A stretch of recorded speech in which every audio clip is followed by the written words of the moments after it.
Hello listeners, कैसे आप सभी। आपका स्वागत है मेरे चैनल में। और आज हम फिर से सुनने वाले हैं लव एंड बिट्रेयल का नेक्स्ट पार्ट। तो चलिए शुरू करते हैं। सभी लोग वापस से घर आ चुके थे।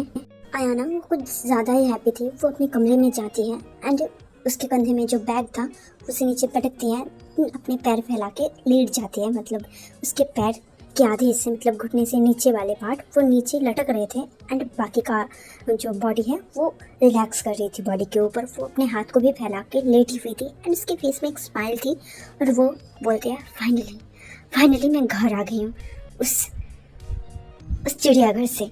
उसके बाद वो उठते हैं एंड नहाने के लिए चली जाती है। आयशी वो आने के बाद ही जल्दी जल्दी नहाती हैं एंड देन खाना बनाने में लग जाती है। आज अभी उसके जो जहाँ पर वो काम करती है वहाँ छुट्टी था, इसी वजह से वो घर में ही सीधा साधा सा खाना बनाती हैं, बिकॉज वो बाहर थी अभी कुछ दिनों के लिए। एंड रिश्तेदारों के घर में भी बहुत ही ज़्यादा हेवी खाना हो जाता है, सबके लिए अच्छा सा खाना कुक करती हैं। देन वो मतलब सब्जी काट रही थी, खाना कुक करते हुए उसकी सासू माँ वो आती हैं एंड उसकी हेल्प करवाने लगती हैं। मतलब वो करछी को ऐसे हिला रही थी, क्या बोलते हैं, कढ़ाई में। और वो दोनों बातें करने लगते हैं। आयाना वो चूज़ कर रही थी कि उसे कौन सा ड्रेस पहना है। देन वो ड्रेस पहन लेती है और बाहर आ रही थी। वो अपने कमरे में ही थी, बट एक दीवार का फासला था, बस दरवाजे को क्रॉस करते हुए वो बाहर चली जाती और वो किचन से सुनती है। मतलब किचन, उनका घर बहुत ज़्यादा बड़ा नहीं था, उसके कमरे से किचन दिखता था, बट अभी जो है वो थोड़ा सा साइड में थी दीवार के पास, इसी वजह से किचन से उसे कोई नहीं देख सकता। बट वो सुनती है कि उसकी माँ और दादी वो दोनों बातें कर रहे हैं। उसकी माँ वो किसी बात से काफ़ी ज़्यादा सैड थी, बट फिर भी वो काम करी जा रही थी। उनके फेस से ही देख के लग रहा है। ये देख के उसकी दादी वो पूछती है कि तुम इतनी ज़्यादा सैड क्यों है। ये सुन के आयशी बोलती हैं, आप ऐसी तो एक्टिंग मत ही करिए कि आपको नहीं पता कि मैं सैड क्यों हूँ। उसके बाद उसकी माँ वो बोलती हैं, अच्छा ठीक है, नहीं करती मैं बात उसकी, मुझे पता है तो सैड क्यों है, बट ऐसा होता रहता है और इसमें इतनी भी ज़्यादा दुखी होने वाली कोई भी बात नहीं है। ये सुन के आयशी उसे काफ़ी ज़्यादा गुस्सा आ जाता है और उसके आंखों में आंसू आ जाते हैं। वो छुरी जो नाइफ था जिससे वो सब्ज़ी काट रही थी वो नीचे कर देती है एंड अपने हाथ से जो है मतलब आवाज़ उठती है और वो घूमती है अपनी सासू माँ की तरफ एंड वो बोलती है, छोटी सी बात है और ऐसा होता रहता है। ओह, मैं कैसे भूल सकता हूँ, सॉरी भूल सकती हूँ कि आप मेरे ससुर जी के सेकंड वाइफ हो और उन्होंने आपके साथ, सॉरी। उसके बाद वो सॉरी बोल के वहाँ से चली जाती है। उसका सब्जी काटना वो कंप्लीट हो गया था। उसकी सासू माँ वो देख रही थी आयशी को जाते हुए। देन वो अपने कमरे के दरवाजे को लॉक कर देती है अंदर। और आयाना वो सब कुछ सुन रही थी, बट उसे कुछ भी समझ में नहीं आया कि क्या बातें हो रही थी। बट फिर भी वो कुछ सोचती है एंड कुछ डॉट्स कनेक्ट करती है और उसे मतलब आइडिया हो जाता है कि उन दोनों में किस बारे में बात हो रही थी। एक्चुअली जो उसके मतलब आयाना की ग्रैंड मॉम है वो उसके दादू के सेकंड वाइफ है और उसकी जो बड़ी दादी है मतलब उसके दादू के फर्स्ट वाइफ, उनके साथ उनका डिवोर्स हो गया था।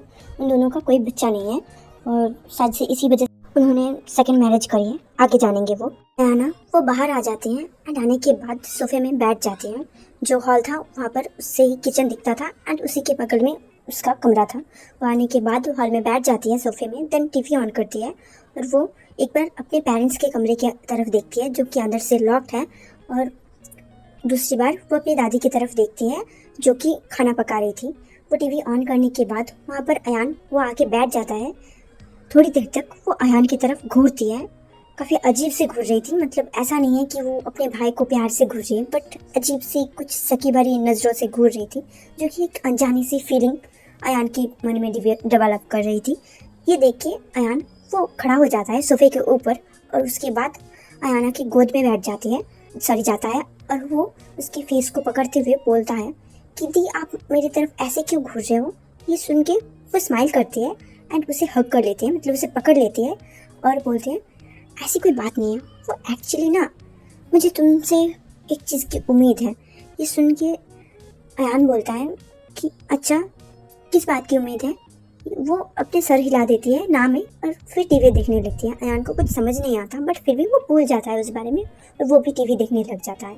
उसकी दादी वो खाना पका रही थी। थोड़ी देर बाद उसकी माँ वो कमरे से बाहर आती है, उनका चेहरा मतलब आंखें वो लाल लग रही थी और उनका फेस देख के ऐसा लग रहा था कि वो कई बार अपने पानी से फेस को वॉश करके आई हुई है।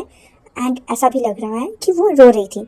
आने के बाद वो फिर से किचन के अंदर घुस जाती है एंड उसके दादी को मतलब हाथ से उनकी करची ले लेती है एंड देन खुद ही पकाने लगती है और बोलती है आप यहाँ से जाइए और आराम करिए।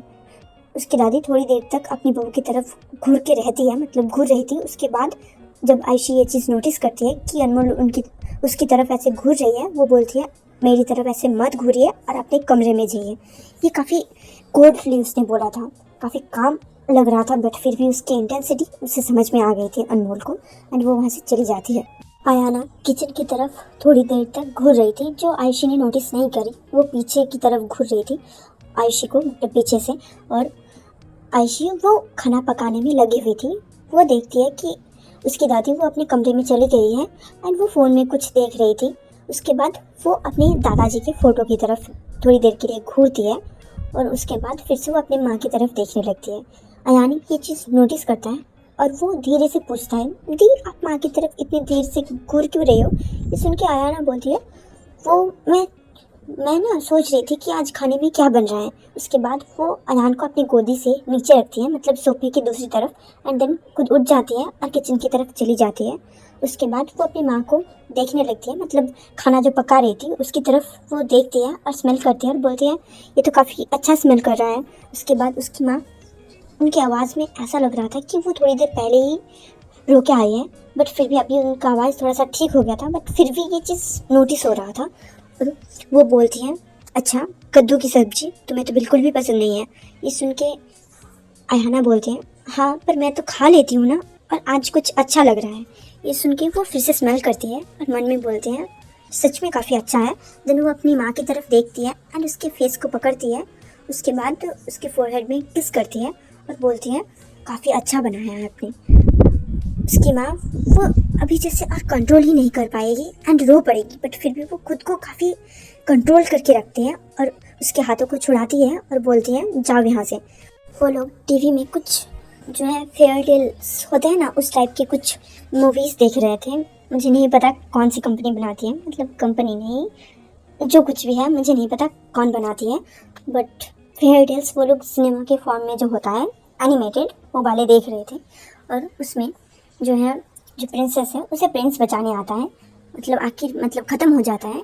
ये देख के अयान ताली बजाता है और बोलता है कि प्रिंसेस को प्रिंस ने बचा लिया।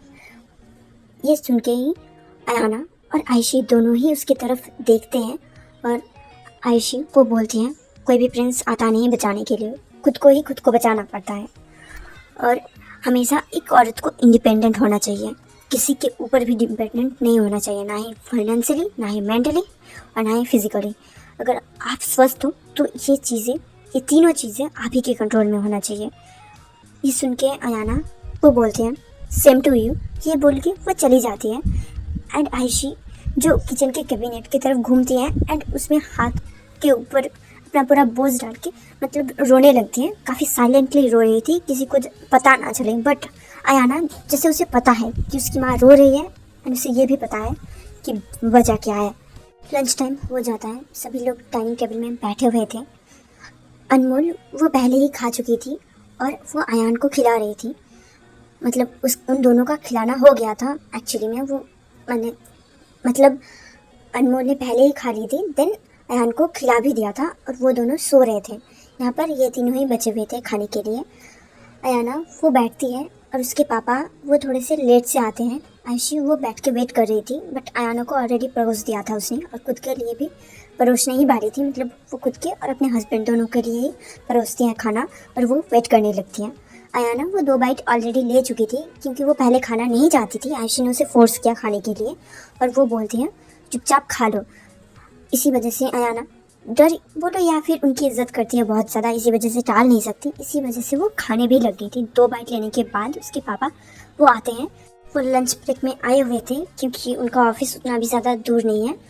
वहीं हॉल में ही एक बेसिन लगा हुआ था, वहाँ पर वो अपना हाथ धोते हैं, देन लंच टेबल में बैठ जाते हैं, देन खाना खाने लग जाते हैं।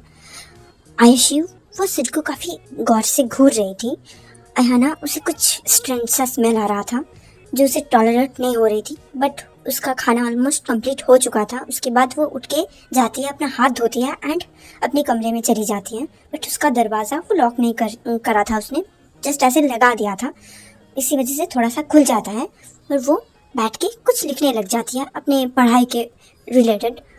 और बाहर वो अपने पेरेंट्स की कन्वर्सेशन वो आ रही थी, वो दोनों बातें कर रहे थे और धीरे धीरे मतलब उसे पता नहीं चल रहा था कि क्या बातें कर रहे हैं, बट फिर भी आवाज़ आ रही थी। आयुषी और सिड, वो उन दोनों की कन्वर्सेशन। आयुषी वो बोलती है कम से कम दिन में तो मत पियो। ये सुन के सिड बोलता है बस थोड़ा सा ही पिया है, उतना भी ज़्यादा क्या है, बस ऑफिस कलीग की वजह से। सुन के वो बोलते हैं अच्छा, मतलब मुझे तो कुछ पता ही नहीं है, अनपढ़ गवार लगती हूँ क्या मैं तुम्हें। ये सुन के सिड बोलता है मैंने कब कहा तुम्हें अनपढ़ गवार, तुम तो कितनी ज़्यादा पढ़ी लिखी हो, तुम तो जॉब भी करती हो, तुम्हारा जॉब वो परमानेंट है और मैं बस टेम्परेरी जॉब करता हूँ, भले तुमसे मेरी सैलरी ज़्यादा है। ये सुन के आयुषी वो बोलती है अच्छा, मतलब टॉन्ट मार रहे हो तुम मुझे। ये सुन के सिड बोलता है नहीं तो। आयुषी वो बोलती है अच्छा, टॉन्ट नहीं मार रहे हो और दिन में तुम्हारे कलीग्स ने तुम्हें पिला दिया और ये तुम मुझे बिलीव करने के लिए बोल रहे हो। वो दोनों पहले तो काफ़ी धीरे ही बात कर रहे थे, बट अचानक से उन दोनों की आवाज़ वो इंक्रीज़ होने लग जाती है, जिस वजह से अयाना उसे भी सुनाई दे रही थी। अब उन दोनों की बातें वो लिखना छोड़ देती है, बट बैठ जाती है और वो सुनने लगती है कि उन दोनों के बीच क्या बातें हो रही हैं। आयुषी वो काफ़ी ज़्यादा उससे कंप्लेन करने लगती है और बोलती है कि तुम्हारी हिम्मत कैसे हुई, तुम दिन में कैसे पी के आ सकते हो, तुम्हें थोड़ा सा सेंस भी है क्या। अयाना बैठी हुई थी, वो अपने नाक से कुड़ रही थी, तुम्हें लगता है कि उसे पता नहीं चला होगा। तुम्हारी बेटी बड़ी हो रही है, उसे सब समझ में आने लग गया है और तुम ऐसे बिहेव कर रहे हो कि तुम एक छोटे बच्चे हो। ये सुन के सिड वो बोलता है मैं ऐसा तुम ना औरतों का दिमाग हमेशा इसी में अटका हुआ होता है, उनको समझ में नहीं आता कि प्रोफेशनल चीज़ क्या होती है। ये सुन के वो बोलते हैं तुम मुझे सिखा रहे हो प्रोफेशनल चीज़ क्या होती है। अच्छा ठीक है, मैं तो अपने प्रोफेशन में इतनी दिनों से बस ऐवे ही हूँ, राइट। ये सुन के सिड बोलता है चुपचाप खाना खाओ, मुझे फिर से ऑफिस भी जाना है। ये सुन के वो बोलती हैं अच्छा, तुम्हें ऑफिस जाना है और तुम पी के घर आए हो, अपने बेटी और वाइफ के सामने पी के बस यहाँ पर खाना खा रहे हो, मतलब तुम्हें समझ में भी आ रहा है कि तुमने क्या किया है। ये सुन के वो बोलते हैं क्या किया है मैंने। वो खड़ा हो जाता है अपने खाने को छोड़ के और बोलता है क्या किया है मैंने, मेरी गलती है कि मैं तुम लोगों के लिए लंच करने में यहाँ पर आता हूँ, मुझे कैंटीन में ही लंच कर लेना चाहिए। वो अपने खाने को फिनिश किए बिना उठ जाता है, देन अपना हाथ धोता है और निकल जाता है वहाँ से। अयाना जो वो काफ़ी सीरियस माहौल को भाप लेती है, वो बाहर तो नहीं आती बट अपने दरवाजे के अंदर से ही वो देखती है कि उसकी माँ वो रोने लग गई थी, उनके आंसू उनके खाने के साथ मिक्स हो रही थी, वो भी नहीं खाती है और प्लेट्स वो उठा लेती है और प्लेट्स को वॉश करने लग जाती है। और अयाना ये सारी चीज़ें वो विटनेस कर रही थी और उसे धीरे धीरे समझ में आने लग गया था कि उसके पेरेंट्स के बीच जो सब कुछ इतना अच्छा दिखाई देता है बाहर से, एकदम परफेक्ट दिखाई देता है, कुछ भी परफेक्ट नहीं है। भले कितनी भी स्ट्रांग बनने की कोशिश कर ले वो, बट फिर से दिल से वो वीक हो जाती है। उसके दिल में जैसे दर्द उठ जाता है और वो अपने चेस्ट को ऐसे पकड़ती है और कमरे के अंदर वापस से चली जाती है और अपने बेड पे बैठ जाती है। एंड वो उसके बाद बाहर देखने लगती है थोड़ी देर, उसकी आंखों से आंसू निकल रहे थे, वो दरवाजे को लॉक करती है एंड वो रोने लग जाती है। हम देखते हैं आयुषी वो बाहर थी, उसको उसके आंखों से भी आंसू बह जा रहे थे, बट वो अपना काम करती रहती है और अपने आंसू को पोंछती, फिर से बर्तन मांजने लगती। और अंदर अयाना वो फूट फूट के रोने लग गई थी, वो उसे सांस भी नहीं आ रही थी, वो जोर से सांस लेने लगती है बट उसके आंसू रुकने का नाम ही नहीं ले रही थी। वो अपनी माँ को बुला भी नहीं सकती थी, क्या बोलती वो क्यों रो रही है। उसके बाद वो किसी तरीके से उठती है एंड देन अपने बेड साइड टेबल में जो जग रखा हुआ था वहाँ से पानी लेती है और वो पी लेती है। उसके हाथ काँप रहे थे। थोड़ी देर बाद वो मतलब ब्रीथ को इनहेल एक्सेल करती है, उसके बाद अपने मन को शांत करती है, बट फिर भी वो नाक से सांस नहीं ले पा रही थी, वो कंटिन्यूसली अपने मुंह से ही सांस लिए जा रही थी। उसके बाद वो अपने कमरे के दरवाजे को अनलॉक करती है और बाहर देखती है। इस बीच में उसकी माँ वो अपना काम कंप्लीट कर चुकी थी और वो अपने कमरे में भी चली गई थी। वो कमरे को खोलती है, अपने कमरे के दरवाजे को, दिन बाहर निकल जाती है और उसके बाद वो अपनी माँ को देखने के लिए उनके कमरे में झांकने लगती है। वो देखती है उसकी माँ वो उसकी तरफ पीठ करी हुई है और हम देखते हैं आयशा की तरफ, वो रोते रोते सो गई थी। अयाना वो अंदर चली जाती है, काफ़ी धीरे से जाती हैं। देन उनके बेड पे वो बैठती है, बस उसे हिम्मत नहीं हो रही थी सामने देखने की। वो थोड़ी देर के लिए वेट करती है, देन उठती है बेड से, मतलब वो खुद को प्रिपेयर कर रही थी। देन सामने जाती है उनके, वो देखती है कि आयशा वो सो गई थी। उसके बगल में लेट जाती है एंड उसे पीछे से हग कर लेती है। उसकी माँ उसे उसके हाथ को पकड़ लेती है, क्योंकि वो भले ही सो रही थी बट फिर भी उन्हें समझ आ रहा था, मतलब उनको इतनी भी गहरी नींद नहीं आई थी। और अयाना उसके हाथ को वो महसूस करके उसके हाथ को पकड़ लेती है एंड और भी कस के उसे खुद को हग कराती है। देन थोड़ी देर बाद वो हग लूज़ हो जाता है। अयाना वो सोई नहीं थी, वो उठ जाती हैं, देन अपने कमरे में वापस से चली जाती हैं। नेक्स्ट का कुछ दिन जैसा चल रहा था वैसे ही चलता रहा और अभी जो है वो लोग उतना ज़्यादा देर तक घर के लिए भी नहीं स्टे करते हैं। अयाना वो अपने स्कूल में, आयशी वो अपने ऑफिस में और सिड अपने ऑफिस में, वो लोग अपने अपने काम पे लगे हुए थे। अयाना वो इसके बारे में रोज़ रात को ओवरथिंक करती एंड उसके मन में एक डर बैठ गया था। वो सहम जाती थी उनके झगड़े को फिर से याद करते हुए। उसके बाद वो मतलब सिड और आयशा के बीच क्या हो रहा है उसे कुछ भी पता नहीं था, बट एक्चुअली में उन दोनों के बीच फिर से कई बार झगड़ा होता है, क्योंकि सिड वो काफ़ी ज़्यादा पीने लग गया था, जो कि आयशा को बिल्कुल भी नहीं पसंद था। और वो कई बार उसे इस बारे में रोकती भी थी, काफ़ी बार उसके साथ झगड़ा भी किया, बट फिर भी ये चीज़ उसे कंट्रोल ही नहीं हो पा रही थी। और सिड कई बार उससे वादा करता कि वो नहीं करेगा ऐसा, बट फिर भी अगले दिन फिर से वो पी के आता, जो चीज़ आयशा को बिल्कुल भी पसंद नहीं थी। और भी कोई चीज़ सच से थी जो उसको अंदर से खा रही थी। और आज का ये पार्ट मैं यहीं पर ख़त्म करती हूँ। आई होप आपको पसंद आया होगा। अगर पसंद आती है तो प्लीज़ लाइक करना और मेरे चैनल को सब्सक्राइब भी करना। मुझे आपकी सपोर्ट की बहुत ज़्यादा ज़रूरत है। अगर आप मुझे सपोर्ट नहीं करोगे तो कौन करेगा। प्लीज़ प्लीज़ चैनल को सब्सक्राइब और वीडियो को लाइक करके जाना प्लीज़। और thank you for watching. Bye bye.